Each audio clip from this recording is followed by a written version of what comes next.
दूसरे वरदान में हमने तुम्हारे लिए 14 वर्ष वनवास मांग लिया, जिसके कारण तुम्हारे पिताजी की ऐसी स्थिति हो गई है। राम जी ने जैसे सुना, राम जी मुस्कुराने लगते हैं, कहते हैं मैया धन्य हो आप, और आपके जो ये वचन है ना, ये वचन तो मैं पूरा करूंगा। वो पुत्र ही क्या जो माँ के चरणों में विश्वास करे और वचनों में ना करे। माँ के जितना चरणों में विश्वास होता है संतान का, उतना ही विश्वास माँ के कहे हुए वचनों में होना चाहिए। राम जी ने कहा ये तो बड़ी सुंदर बात है मैया।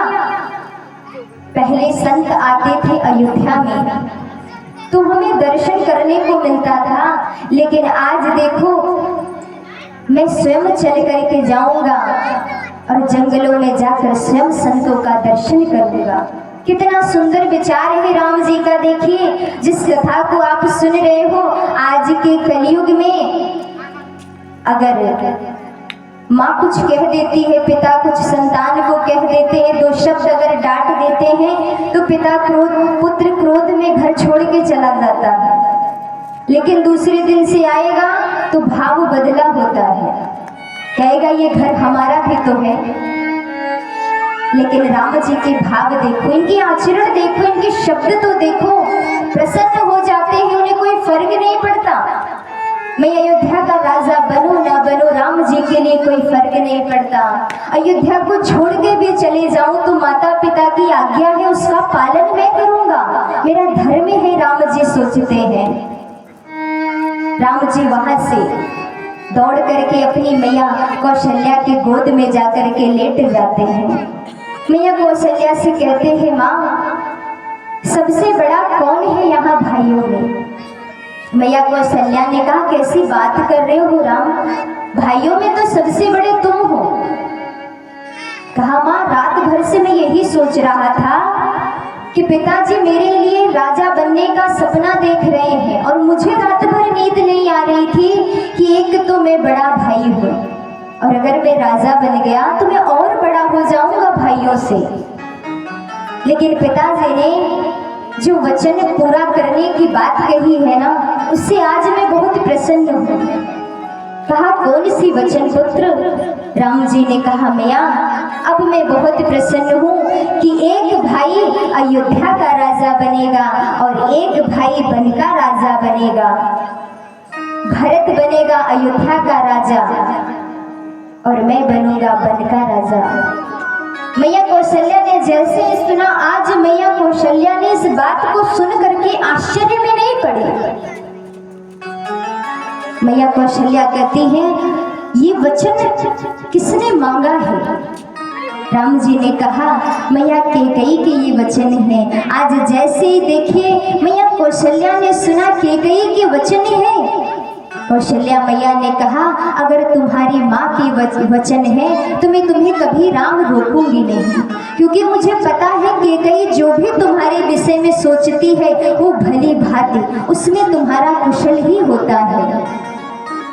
विचार करिए आज के घर में देवरानी और जेठानी में अगर देवरानी का लड़का जेठानी के कमरे में भी चला जाता है, जरा सा भी अगर जेठानी अगर देवरानी के लड़के को दो शब्द बोल देती तो लड़ाई हो जाता है घर में ही। लेकिन भाव देखिए यहाँ बटा हुआ नहीं है। हम तो अपने भाव को बदल देते हैं, घर में रह करके देवरानी जेठानी में बनती नहीं है जब संतान हो जाते हैं दोनों को। लेकिन यहाँ भाव क्या है? मैया कौशल्या ने जैसे कहा, राम जी पहुंच गए जानकी जी के पास, और जैसे जानकी जी के पास पहुंच करके जानकी जी से कहते हैं कि मैं 14 वर्ष वनवास के लिए अयोध्या छोड़कर जाऊंगा। मेरे पीछे से कहते हैं, मैं तुम्हें शास्त्र की बात बता रहा हूँ जानकी ध्यान से सुनना। मेरे पीछे से मेरे माता पिता की, मेरे भाइयों की तुम सुरक्षा करना, उनकी सेवा करना। मैया जानकी जी आज बैठ करके सुन रही हैं, बातों को सुन रही हैं, राम जी कह रहे हैं, और मैया जानकी जी जमीन को अपने नाखूनों से कुरेद रही हैं। जमीन को नाखूनों से क्यों कुरेद रही हैं?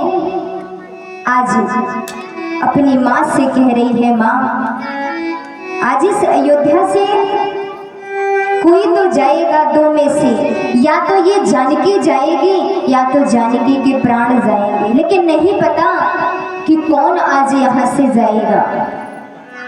मैया जानकी ने कहा कि शास्त्र की बात आप स्वामी कर रहे हो, शास्त्र हमने भी पढ़ा है।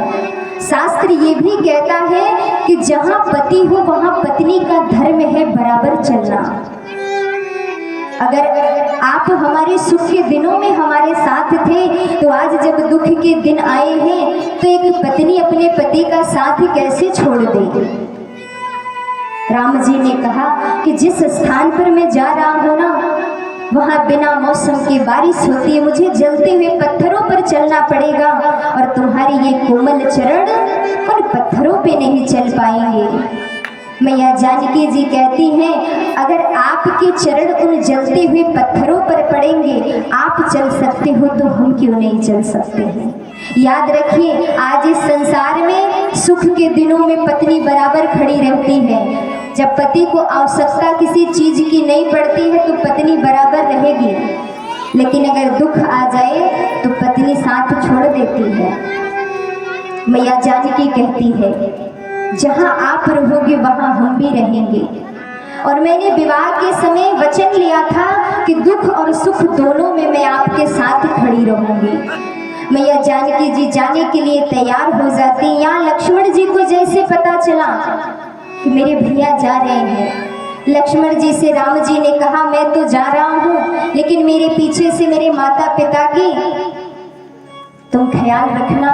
जैसे लक्ष्मण जी ने सुना, लक्ष्मण जी कहते, कौन पिता कौन माता, कौन से भाई, मैं किसी को नहीं जानता, मेरे माता पिता सब आप ही हो। जहां आप रहोगे वहां लक्ष्मण रहेगा। विचार करिए, राम जी अयोध्या को छोड़कर नहीं, सारी संप्रदा छोड़ करके, सारे राज्य को छोड़ करके, धन को महल को सब छोड़ करके जा रहे हैं, लेकिन छोटा भाई कह रहा है उस वन में हम भी साथ चलेंगे। बोलो, इस संसार में कौन सा ऐसा भाई होगा। आज के समय में अगर बड़ा भाई छोटे भाई को एक दिन घर की चाबी देता है तो अगले दिन छोटे भाई का भाव बदल जाता है, लेकिन लक्ष्मण जी का भाव यही था कि हम भी आपके साथ चलेंगे।